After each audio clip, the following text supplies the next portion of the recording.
जो लोग जहाँ हो शांति से बैठो।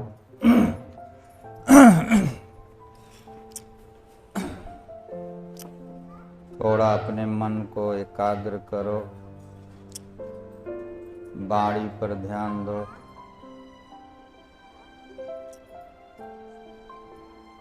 संसार में आए हो, किस लिए आए हो, क्यों दुखी हो,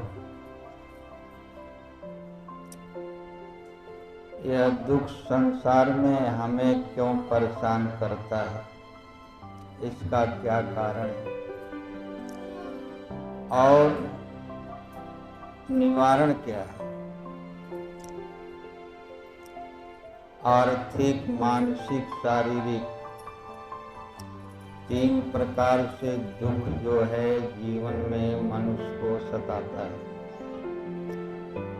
यही 3 प्रकार के जड़ है, इसमें शाखाएं बहुत है। मानसिक रोग हो गया तो पता नहीं कितने रोग हो गए, शुगर, दिमाग खराब, पागलपन। आर्थिक हो गया तो कमाते रहो, आटता नहीं, नाना प्रकार के परेशानी हो। शारीरिक दुख जिसका कोई गणना नहीं है, कितना है। इसी प्रकार से कोई भूत में फंस जाता है, कोई ग्रह में फंस जाता है, कोई रोग में फंस जाता है। जड़ है 3 और 3 जड़ नहीं काटता, उसमें जब शाखाएं बहुत फूट जाता है तो मनुष्य परेशान होकर काटना शुरू करता है, तो और आता नहीं, जीवन बीत जाती है। दुख पीछा नहीं छोड़ता, पूरी जिंदगी चलता रहता है। कभी भूत से परेशान, कभी रोग से परेशान, कभी ग्रह से परेशान। जड़ है 3। भूत में न मालूम कितने भूत हैं, जिसका नाम गनते गनते थकोगे। रोग में पता नहीं कितनी रोग हैं। हर रोग का नाम तो बिरला कोई जाने तो जाने, नहीं कोई नहीं जानता, डॉक्टर भी नहीं जानता कितने रोग हैं। ग्रह में कितने ग्रह हैं, इसे भी कोई निर्धारित नहीं कर सका। बड़े बड़े पंडित फेल हो गए, ज्योतिषी फेल हो गए, निर्धारित नहीं हो पाया कि ग्रह कितना ग्रह है। यही 3 जड़ में हम फंसे हुए हैं। अगर यह 3 जड़ कट जाए तो हमारे जीवन में सुख और शांति दोनों अपने आप आ जाए। तो आइए देखिए, हमें भूत किस कर्मों से पकड़ लेता है। सावधान हो जाइए, उसको काटिए। भूत हमारे घर में, हमारे शरीर में तब प्रवेश करता है जब हम किसी चीज से भयभीत हो जाते हैं। कुछ देखा, डर गया। कोई हमें कोई बाणी बोलकर संशय पैदा कर दिया, शंका। कहीं कुछ हो रहा है, उसे देखा और मन में शंका पैदा हो गया। कोई चला हुआ देख लिया, कोई रात बिरात जा रहा है, कोई बगीचा पड़ गया, कुछ खड़खड़ाया तो डर गया। तो प्रेत की योनि 3 है, उसके पता नहीं कितने रूप हैं। भय से भूत प्रकट होता है, भरम से भूत प्रकट होता है। तीसरा योनि है भटका हुआ आत्मा। ये जो भटका हुआ आत्मा है, ये प्रेत योनि आपको सताएगा तो इसका कोई इलाज नहीं है। और जो भय से उत्पन्न हुआ है, भ्रम से उत्पन्न हुआ है, उसके लिए तो उपाय हो जाता है। लेकिन जिसको आत्मा भटका हुआ आत्मा पकड़ लिया, वह उसका इलाज नहीं है। वो अपनी पूरी समय तक रहेगा, उसके आगे किसी की नहीं लगेगी। बड़े बड़े ओझा फेल हो जाएंगे, बड़े बड़े देवता हार मान लेंगे, बड़े बड़े पंडित हार मान लेंगे, बड़े बड़े साधु संत हार मान लेंगे। वो भटका हुआ आत्मा जो है वो बड़ा ताकतवर होता है। अब वह पकड़ता किसको है? जिसका मन संसार में भटक गया हो, परमात्मा का याद न आता हो, जो वादा परमात्मा से किए हैं उस पर तुले नहीं, जो संसार में भटका हुआ जीव है, जो संसार में भटक चुका है, उसी का आत्मा भटक जाता है। ये भटका हुआ आत्मा रूपी भूत जब यह आपको पकड़ता है, वो कर्म के साथ रहता है, जिसको कहते हैं कर्म प्रधान विश्व बज रखा। तो कर्म के साथ तो सभी चलेंगे, लेकिन यह भटका हुआ आत्मा आपके कर्मों का दंड देने के लिए आता है। यह किसी के मनाए मानता नहीं, ये पूरी समय तक सजा निर्धारित करके आता है। इसलिए इससे बचना है तो कर्म को सुधारें। देखिए, भूत जो पकड़ता है तो मन के द्वारा पकड़ लेता है, और ग्रह जब पकड़ता है तो धन के द्वारा पकड़ता है, और रोग जब पकड़ता है तो आहार के द्वारा पकड़ता है। तो जिसके मन शुद्ध हो जाए, निर्मल हो जाए, उसके भूत नहीं पकड़ता, कोई भूत नहीं पकड़ता, ना शंका का, ना भ्रम का, ना भटका हुआ आत्मा उसमें नहीं जा सकता। तो यह मन निर्मल किसका होगा?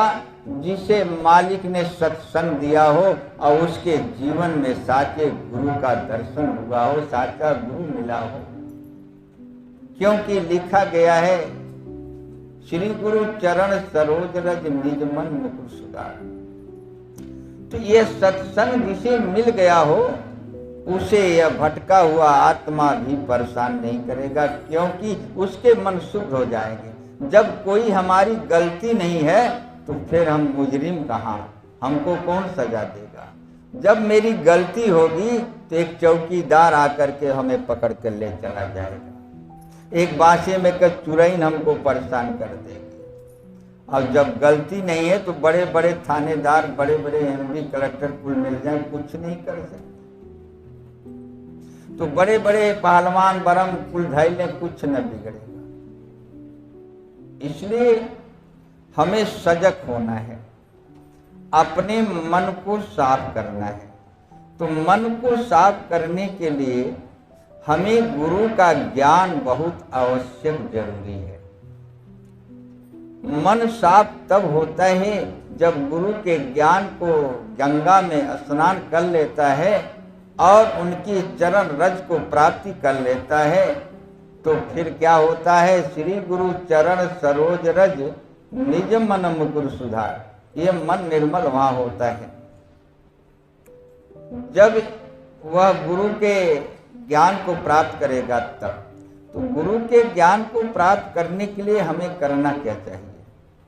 सर्वप्रथम संतन कर संहार। पहले आप सत्संग में जाइए, और जब सत्संग में तुम्हारा मन लगेगा तो गुरु की प्राप्ति हो जाएगी। अब जब तुम्हारे जीवन में गुरु मिल गए तो गुरु के वाणी में तुम्हें विश्वास करना पड़ेगा। तो तुम विश्वास गुरु के वाणी में नहीं कर सकते। जब सत्संग का गुण तुम्हारे पर प्रवेश करेगा, तुम्हारे अंदर सत्संग का प्रभाव पड़ेगा, तब गुरु के वाणी में आपको विश्वास आएगी, नहीं तो आने वाली नहीं है।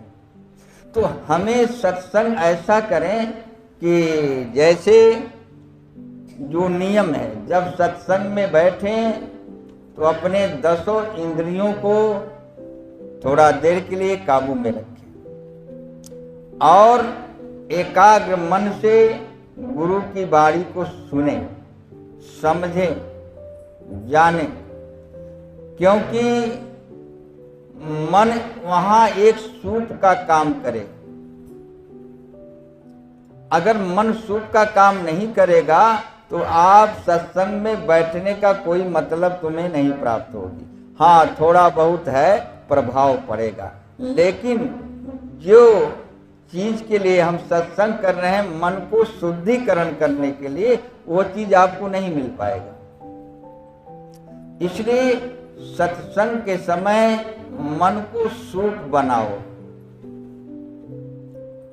सत्संग साधना से होती है, साधु लोग करते हैं, सबके बस की नहीं है सत्संग करें। और जो साधु है वही सत्संग करेगा। तो साधु ऐसा चाहिए जैसे सूप सुभाव और सार सार शब्द ग्रहण करें, थोथा देह उड़ाए। 1 घंटे का प्रवचन गुरुदेव बोलते हैं, उसमें सार शब्द को पकड़ना है, उस ज्ञान को पकड़ना, माने कहना क्या चाहते हैं वह जब आपके समझ में आ जाए तो यही मन जो है सूप बन गया। सार सार शब्द ग्रहण करे और थोथा देह उड़ाए। जैसे सूप में कोई दाना रख के पछोड़ा जाता है तो जो ठोस दाना होता है वो अपने अंदर रखता है और पहिया होता है उसे बाहर कर देता है। ऐसा मन सत्संग के समय हमें सूप का काम कराना है। और जब यह सार शब्द निकलता है तो ये पकड़ लेता है मन। जब यह मन पकड़ता है तो वह सार शब्द में इतना गुण है, इतना पावर है उस ज्ञान में कि आपके जो मन में मैल अंधेरा है, अज्ञान है, वो अज्ञान को मिटाने में समर्थ होता है। जैसे कि सूरज जब उदय होता है तो अंधेरा मिटाने में समर्थ होता है। ऐसे गुरु के जो वाणी में ज्ञान है वह मन जब पकड़ लेता है तो तुम्हारे अंदर से जो दुर्गुण रूपी अंधेरा है, जो कि आपको परेशान करता है, जो भूत बनकर परेशान करता है, जिसे मैंने कहा भय और भ्रम, भटका हुआ आत्मा, ये तीनों योनि आपका खत्म हो जाएगा, जड़ से कट जाएगा। कब? जब गुरु का ज्ञान हमारे अंदर प्रवेश कर गया, उजाला हो गया। ये सब अंधेरा है, ये सब अंधेरे में लगता है। डर अंधेरे में लगेगा, भ्रम अज्ञानता माने अंधेरे में लगेगा। जब मेरे पास ज्ञान नहीं है तो जो ही कहेगा वही मानेंगे। तो हमारे अज्ञानता रूपी अंधेरे का फायदा संसार उठाता है। ओझा उठा लिए, पंडित उठा लिए, डॉक्टर उठा लिए, कमाएंगे हम, खाएंगे, साधु संत उठा लिए। ये लोग आपका शोषण करेंगे, क्योंकि कोई संत सच्चा मिल जाए तब तो कल्याण हो जाएगा। कोई सच्चा डॉक्टर मिल जाए तब तो कल्याण हो जाएगा। कोई सच्चा साधु मिल जाए तो सच्चा पंडित मिल जाए तो कल्याण हो जाएगा। लेकिन सच्चा पंडित कहीं दुनिया में मिलेगा नहीं। वो सच्चा पंडित तुम्हारे अंदर है, सच्चा ओझा तुम्हारे अंदर है, सच्चा वो साधु तुम्हारे अंदर है। तो अगर हम ओझा पंडित सब छोड़ दें, केवल संत बन जाए हम अपने अंदर के संत को जगा लें तो संत में बड़ा गुण एक महान होता है। जो संत हैं उनमें बहुत बड़ा महान गुण होता है, जिस गुण के द्वारा परमात्मा उनके पीछे पीछे चलता है, परमात्मा उसकी गुलामी करता है, भगवान संतों की गुलामी भगवान करते हैं। राम धरती पर आए, वशिष्ठ मुनि कौन थे? संत थे, उनके आज्ञाकारी थे। तो ऐसा संत का हमें मिलन हो जाए तो हमारे सारे दुख दूर हो जाते हैं, न आर्थिक न मानसिक न शारीरिक, ना भूत ना ग्रह न रोग। तो इसलिए हमें सर्वप्रथम उस संत को जागृति करना है। वो संत मिलेगा कहाँ? तुम्हारे अंदर, तुम्हारे अंदर, बाहर नहीं मिलेगा। बाहर का पता क्या है, कौन कैसा है? अरे बाहर में तो अच्छा बुरा दोनों मिक्सचर है। कहीं भी जाओगे हर घट में अच्छाई और बुराई है। कोई घट ऐसा नहीं है जिसमें अच्छाई और बुराई ना हो। पशु हो, पंछी हो, जितने जीवाए हैं शरीर धर के, सब में अच्छा और बुरा का प्रवेश है। तो आप पहचानोगे कैसे अच्छे संत हैं, बुरे संत हैं? तो कछु काल करऊं सत्संगा, कुछ दिन उनके साथ रहना पड़ेगा तो आप धीरे धीरे परख जाओगे। क्योंकि ये बताए से समझ में नहीं आएगा, ये जाने से आएगा, समझे से आएगा। सज्जन पुरुष हरि के प्रेमी, छिपते नहीं छिपाने से ये जाहिर हो जाते हैं सन्मुख आने से। जब आपके सत्संग का ज्ञान आप में उदय हो जाएगा, सत्संग का गुण आपके अंदर प्रवेश करेगा, तब हम आगे वाले को हम पहचान सकते हैं कि यह सद्गुण है कि दुर्गुण है, तब पहचान सकते हैं। और जो सत्संग नहीं किया है वो कभी नहीं पहचान पाएगा, क्योंकि इसी संसार में संत भी है असंत भी है। इसी संसार में माया है, ब्रह्म है। तो संसार और शरीर को एक माना जाता है। जो संसार में है वही शरीर के अंदर है। तो संसार में हम ढूंढने लगेंगे तो हमको काफी समय लग जाएगा। इसलिए हम अपने अंदर अगर ढूंढ लें वह संत को, तो संसार में रहने वाला संत हमें मिल जाएगा। तो आपके साथ गड़बड़ी नहीं होगा।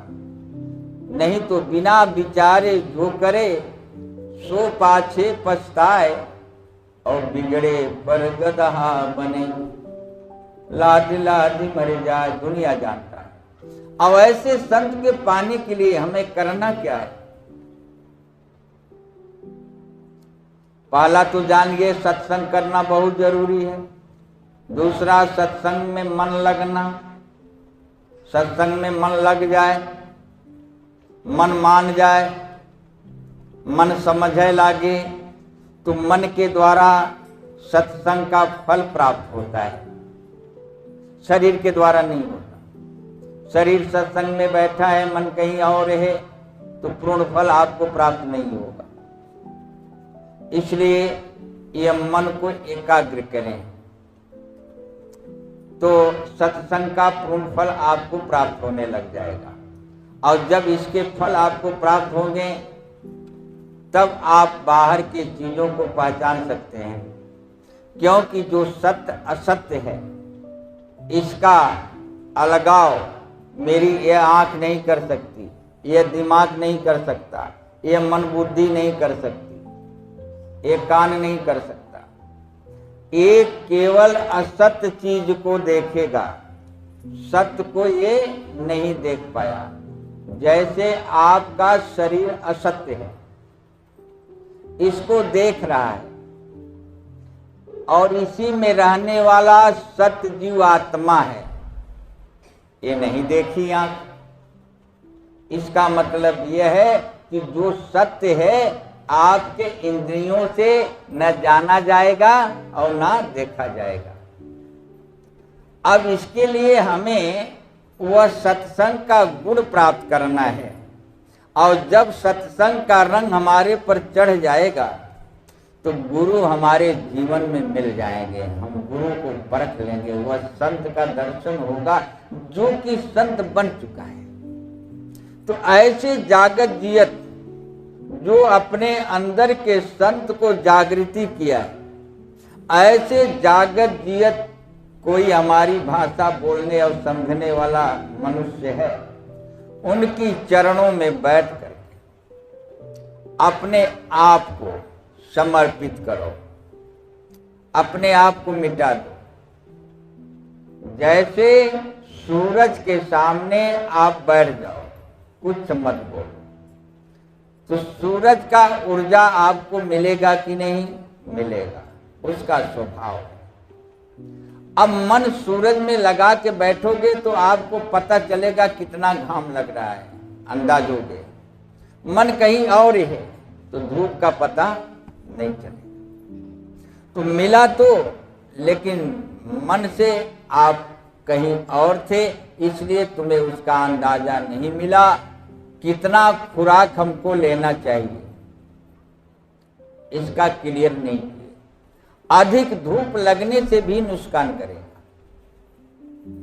अधिक भोजन भी नुकसान करेगा, अधिक बोलोगे वो भी नुकसान करेगा।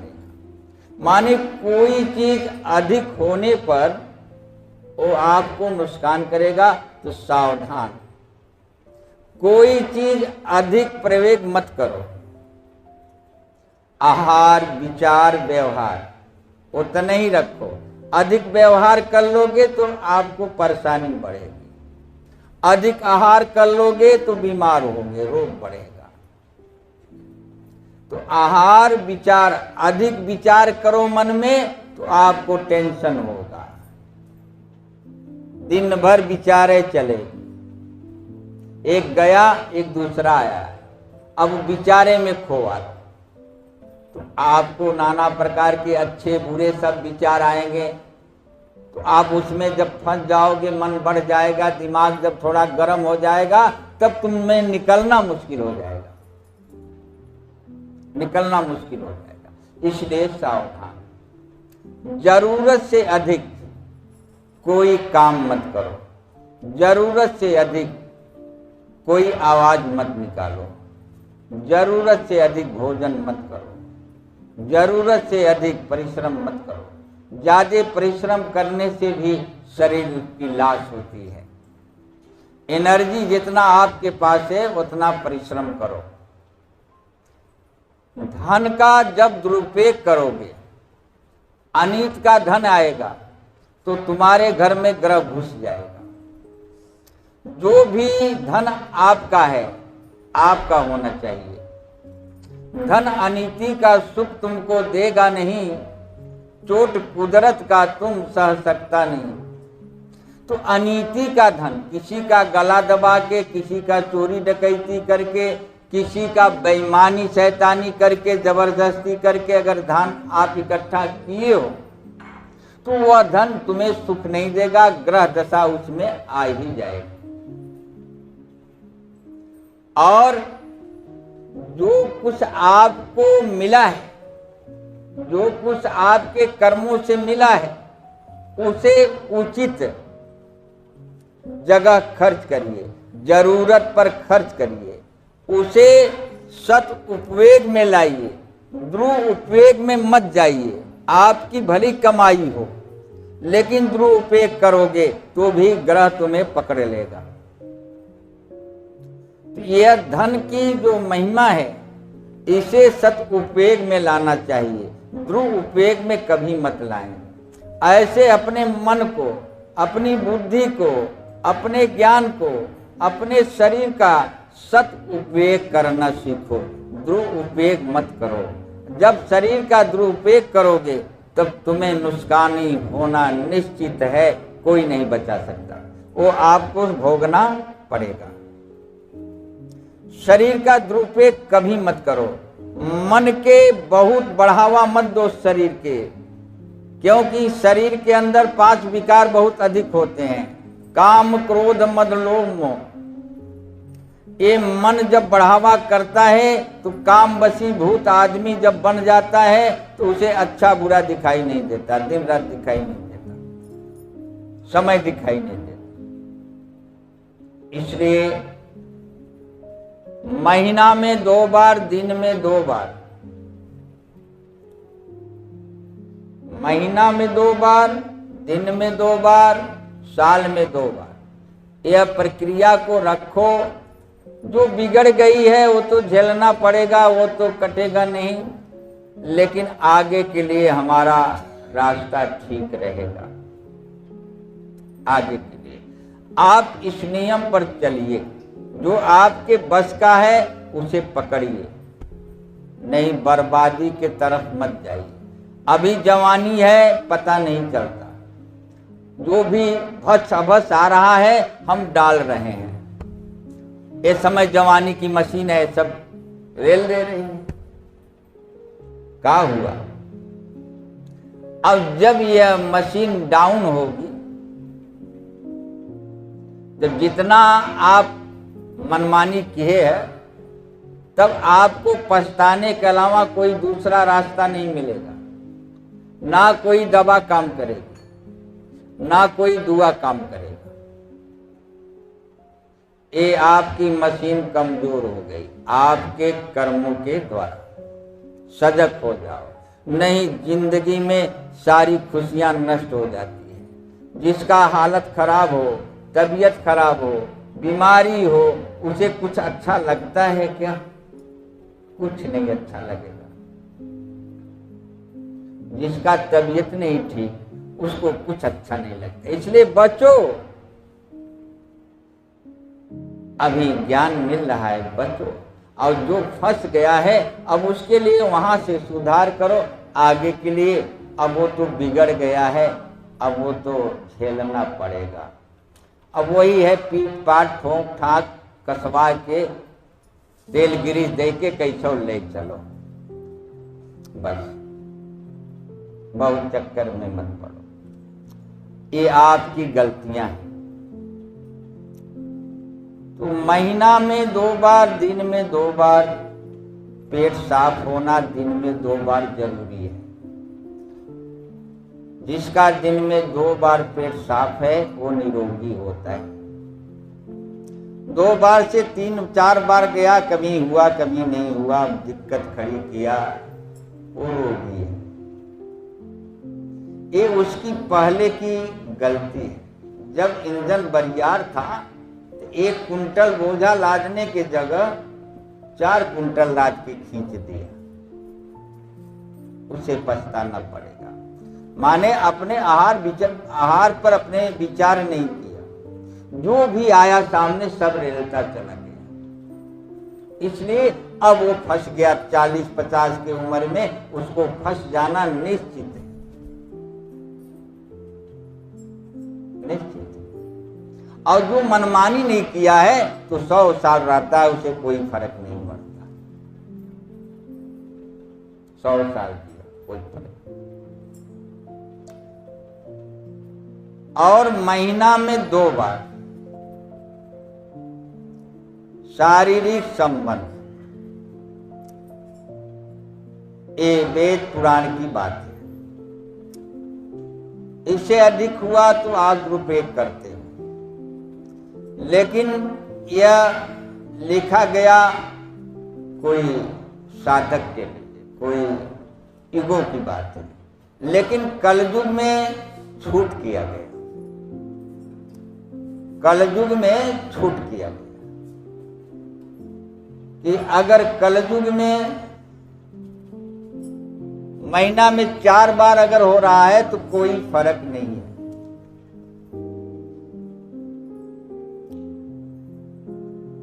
अब इससे अधिक मत जाओ, संभालो, कुछ नहीं है। आपके शरीर की एनर्जी कम होता है, केवल थोड़ा सा मन को संभालना है बस। इससे कितना बड़ा फायदा होगा कि एक बार अगर बाहरी आक्रमण आएगा शरीर में तो आपके अंदर जो रोधक क्षमता कीटाणु हैं वो बरियार रहेंगे तो भगा देंगे। तनका सर्दी ठीक हुआ, खत्म हो गया, 2 दिन हम भाग गया। अगर तुम्हारे बॉडी के एनर्जी कमजोर है तो वही सर्दी जुकाम आपको कहाँ तक पहुंचाएगा इसका कोई गणना नहीं है। डॉक्टर तक पहुंचाएगा, पानी चढ़वाएगा, का करवा देगा, टाइफाइड मलेरिया डेंगू कुल पहुंचा देगा। इसलिए सावधान। हफ्ता में एक बार आप शारीरिक संबंध अगर करते हो तो बहुत अच्छा है, कोई बुरा बात नहीं है। उम्र है, समय है तो ठीक। साल में 2 बार पेट खराब हो जाना माने झड़ जाना चाहिए। जिसका साल में 2 बार पेट झड़ जाए, अगर खराब नहीं हो रहा है तो जुलाब लीजिए। साल में 2 बार जुलाब ले लीजिए तो आप रोग बहुत कम होगा। ये सब बातों का ध्यान रखिए। ये कोई कहावत नहीं कर रहे हैं, कोई कहावत नहीं कर रहे हैं। अधिकांश करके हम आप बीती बोलते हैं 90%। और फंसोगे ओझा वैद्य डॉक्टर दलाल सब खाएंगे, साधु संत पीर फकीर सब खाएंगे, तो कमाते कमाते मर जाओगे, खेत की आरी बिक जाएगा। और रोग का निदान होना बड़ा मुश्किल है। जिसका लीवर खराब हो गया, किडनी खराब हो गया, गुर्दा खराब हो गया, उसकी जिंदगी नरक हो गई, नरक नरक हो गई। ये सब भारी रोग है। यह सब शरीर के जब जो शिकारू होते हैं, ये जब कमजोर पड़ जाते हैं तभी यह सब भारी भारी रोग होता है। बहुत ज्यादा आदमी अगर इसमें नहीं समझ पाता तो उसको ज्यादा क्रोध भी आ जाता है। ज्यादा क्रोध आना भी तुम्हारे शरीर को हानिकारक है। ज्यादा लोभ आना हानिकारक है। जरूरत भर सब कुछ आप एक अस्त्र बनाइए। काम क्रोध मद लोभ मोह ये आपका दुश्मन नहीं है, ये दुश्मन नहीं है, मरेगा नहीं। दुश्मन कब हो गया? जब तुम इसके वशीभूत हो गए, जबकि भगवान ने तुम्हारे सेवा के लिए दिए हैं ये सब, और तुमने उसकी गुलामी करना शुरू कर दिया, उल्टा कर दिया, इसलिए आपको परेशानी बढ़ गई, इसलिए आपको परेशानी बढ़ी। और जब परेशानी बढ़ी, दवाई खाओ ठीक नहीं हुआ तो ओझाई करौबे करबे, ओझाई करौबे ठीक नहीं हुआ पंडिताई करौबे करबे, माने जितना कुल बात सब तुम्हें ये कोरी से करे पड़ी। इसमें हानि किसकी है, गलती किसकी है? इसलिए सावधान। कोई धन अनीति का मत लीजिए, भले भूखन रहिए, और मन को कभी गंदे में मत जाने दो। जो नियम है उसे अधिक मन को मत बढ़ाओ। दवा सेवा यह सब जरूरी है। संगत सुमिरन भजन ये सब जरूरी है। तो सेवा के लिए, दवा के लिए यूज करो। एक भोजन भी है, वो भी दवा है। दवा खुराक ज्यादा पड़ जाने पर दवा फायदा नहीं करती, नुकसान करता है। ऐसे भोजन भी ज्यादा हो जाने पर नुकसान करेगी, इसका हमेशा ध्यान रखें। अब जितना सचकता उतना सचकाय लेबे, एकरे बाद तो अजीड़ होबे करू। जब ज्यादा कोई काम हो जाए, ऐसे जैसे ज्यादा परिश्रम कर लिया तो भी आपका एनर्जी डाउन हो जाएगा। इसलिए यह सब से बचो, बचो, जीवन अच्छे बीतेंगे। ये आंखी देख कर बोल रहा हूं, परख कर बोल रहा हूं। इसको अपने जीवन में उतारोगे, सुखी रहोगे, तुम्हें कहीं नहीं जाना पड़ेगा। तो समझ लिए भूत कैसे आया, ग्रह कैसे आया, रोग कैसे आया। मन के द्वारा भूत पकड़ लिया, धन के द्वारा ग्रह पकड़ लिया, आहार के द्वारा रोग पकड़ लिया। इससे बचो और मालिक का भजन करो। अपने आप को सेवा संगत जितना हो सके संगत में मन लगाओ, संगत के गुण को प्राप्त करो। संगत सत्संग का जो गुण है ये बड़ा महान है। संसार का तीर्थ व्रत, उपवास जितना करते हो, तीर्थ करते हो, दान पुण्य करते हो, पूजा पाठ जितना करते हो, पूरा इकट्ठा कर दो, एक पलड़े पर रख दो। अगर लव मात्र का सत्संग किया है, लव मात्र का सच्ची सत्संग किया है तुम गुरु के शरण, तो एक पलड़े पर उसे रख दो। इतनी सब मिल करके वो सत्संग भारी पड़ जाएगा, ये सब छोटा पड़ जाएगा, ये सब हल्का हो जाएगा। इतना महिमा है सत्संग का।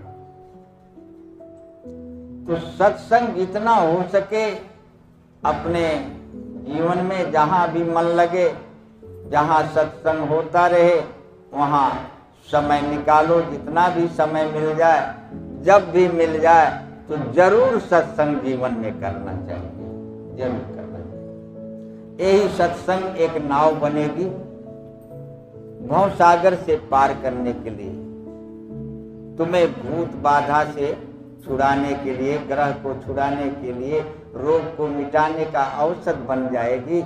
यह सत्संग से बड़े रोग मिट जाते हैं, बड़े से बड़े रोग मिट जाते हैं।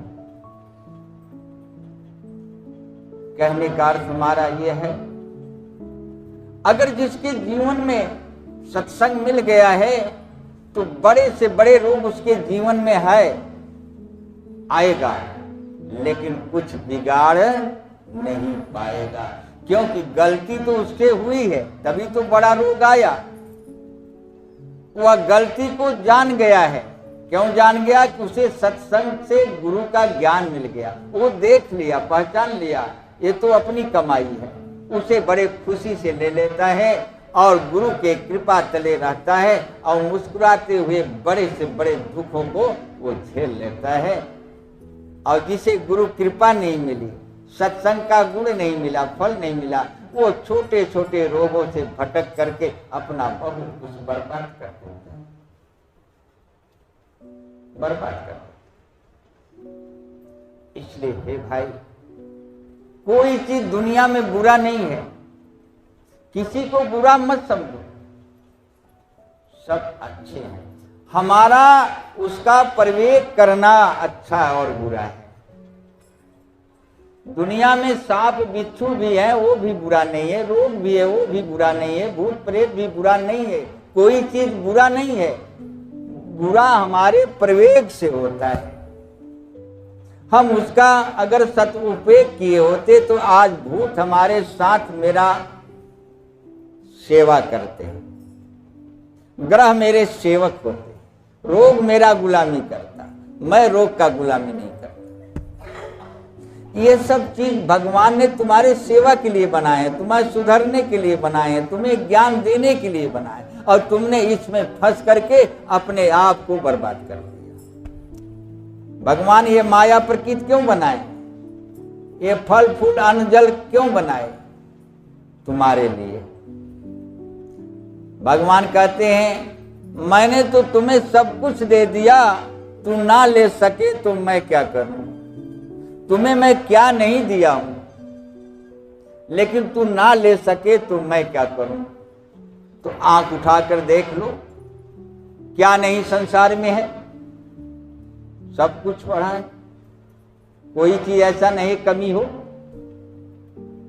सकल पदार्थ है जग माही, कर्महीन नर पावत नहीं। यहाँ कर्मों से हमें वो प्राप्त नहीं हुआ जिसके पीछे हम दौड़ते दौड़ते अपने जीवन बिगाड़ दिया और अपने कर्म को नहीं जाना। अगर तुम्हारा कर्म सुधर जाए तो उसके पीछे तुम्हें नहीं जाना है, वो तुम्हारे पीछे आ जाएगी। तुम्हारे लिए तो बना है। तो हमें अगर सदुपयोग करना आ जाए कर्मों का, सब कुछ भर जाएगा। आए देखें, एक कर्म के द्वारा हम सब कुछ प्राप्त कब कर सकते हैं? जब तुम्हारे जीवन में पाप और पुण्य कर्म दोनों छूट जाएगा। न पाप कर्म रहेगा और न पुण्य कर्म रहेगा।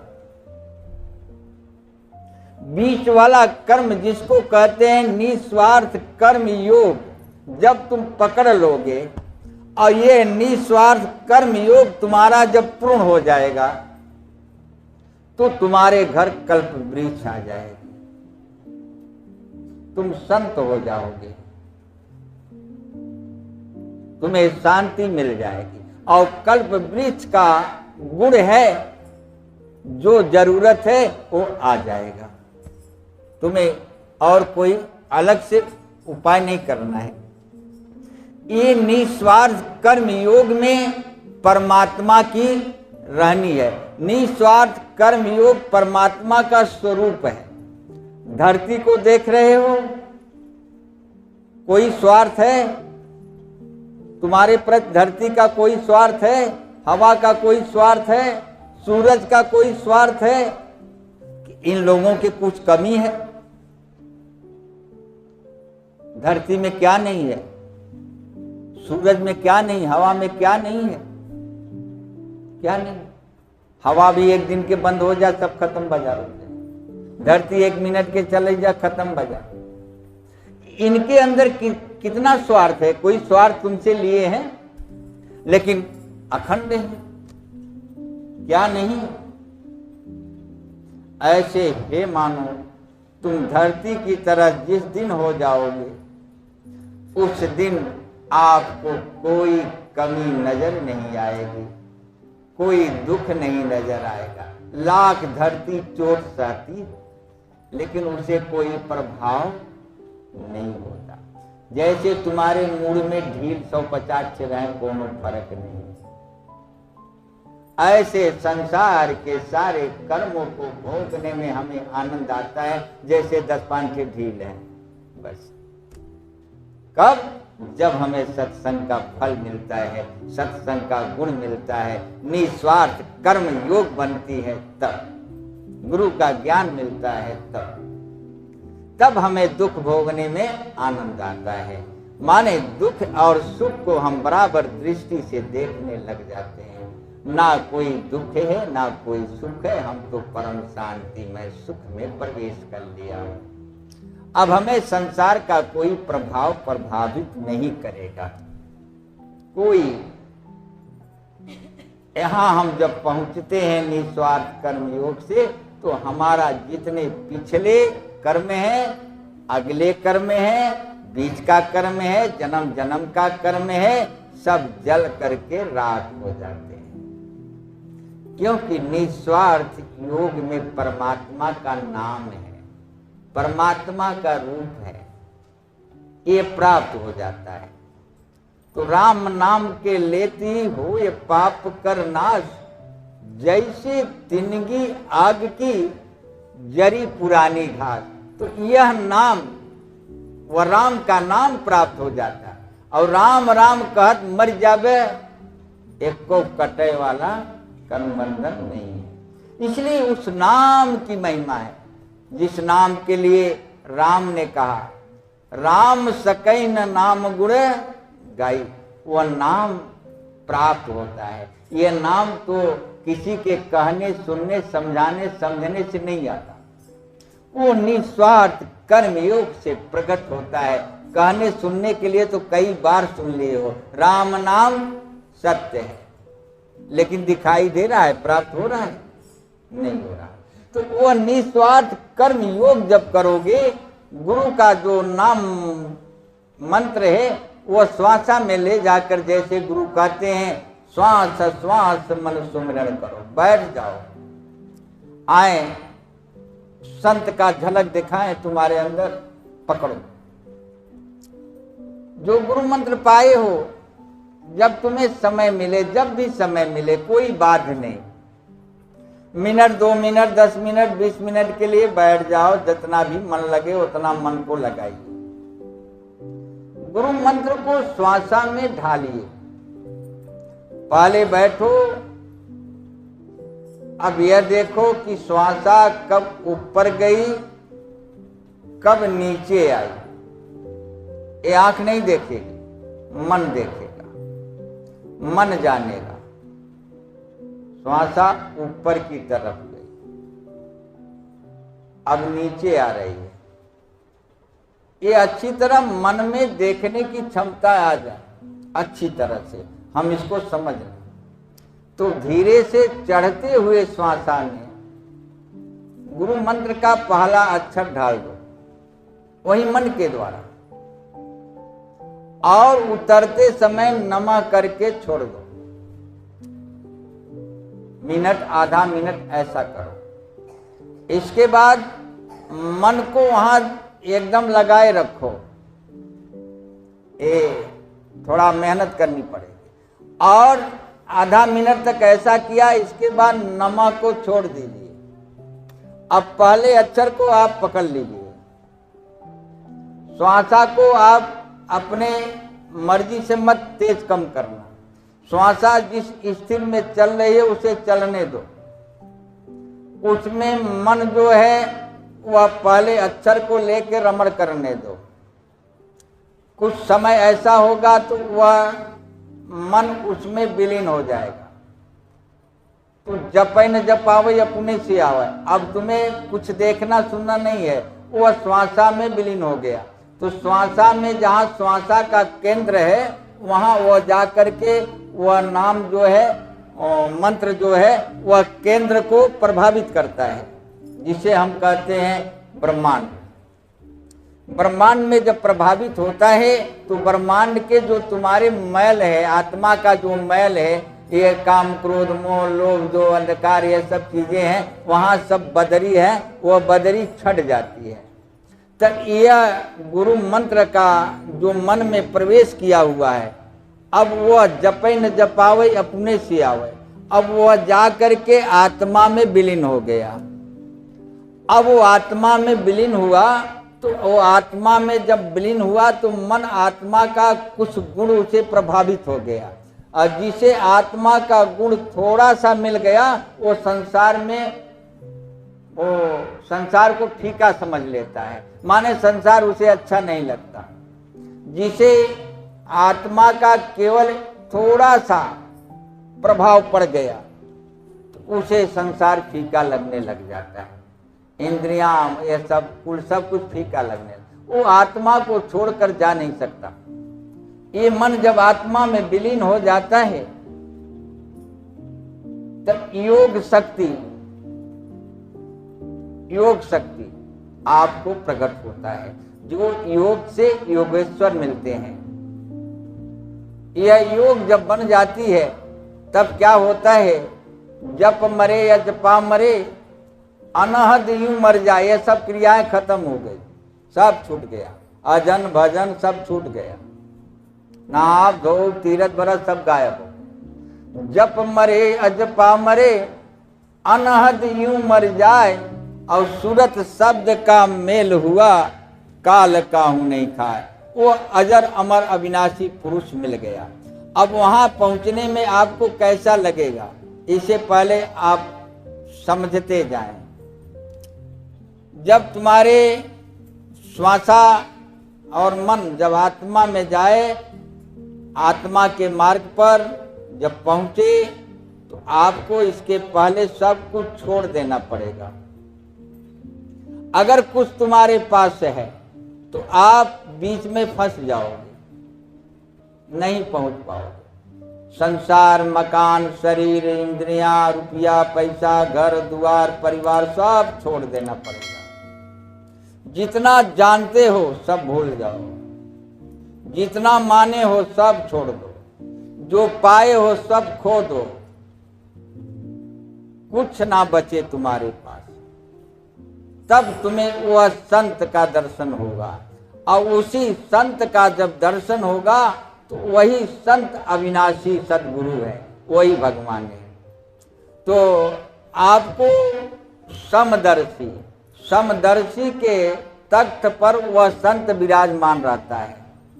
तो समदर्शी तक पहुंचने के लिए आपको यह सब छोड़ना पड़ेगा। पाप, पुण्य, जीवन, मरण, हानि, लाभ, ये सब कुछ छोड़ना पड़ेगा। और वही सी को कहते हैं ऐसे जगह पहुंच करके अपने आप को समर्पित कर दो। मेरा मुझ में कुछ नहीं, जो कुछ है सो तो तेरा तुझको सौंप दिया, क्या लागत है मोह। इस प्रकार से जब हम समर्पण करते हैं तब हमारे जीवन का एक नया जन्म हो जाता है। मेरी जन्म अब हुआ, अब मैं सदगुरु को समर्पण किया। यहाँ लोग क्या कहते हैं, कोई देवता मूर्ति के सामने कहते हैं और होता नहीं है। अरे किसको समर्पण करोगे? कोई सदगुरु को।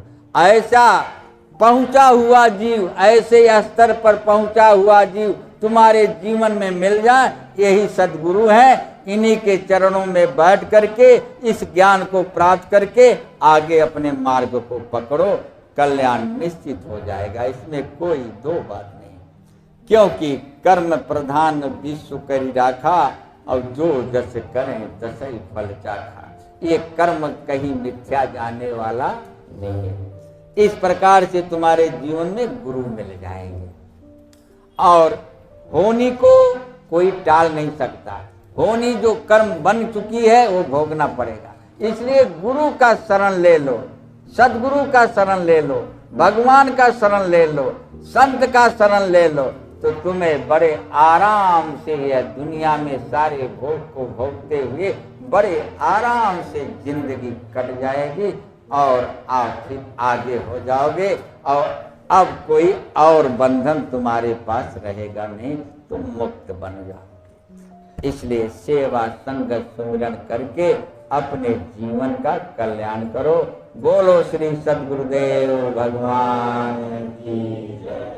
आनंद कंद भगवान की, सच्चिदानंद भगवान की।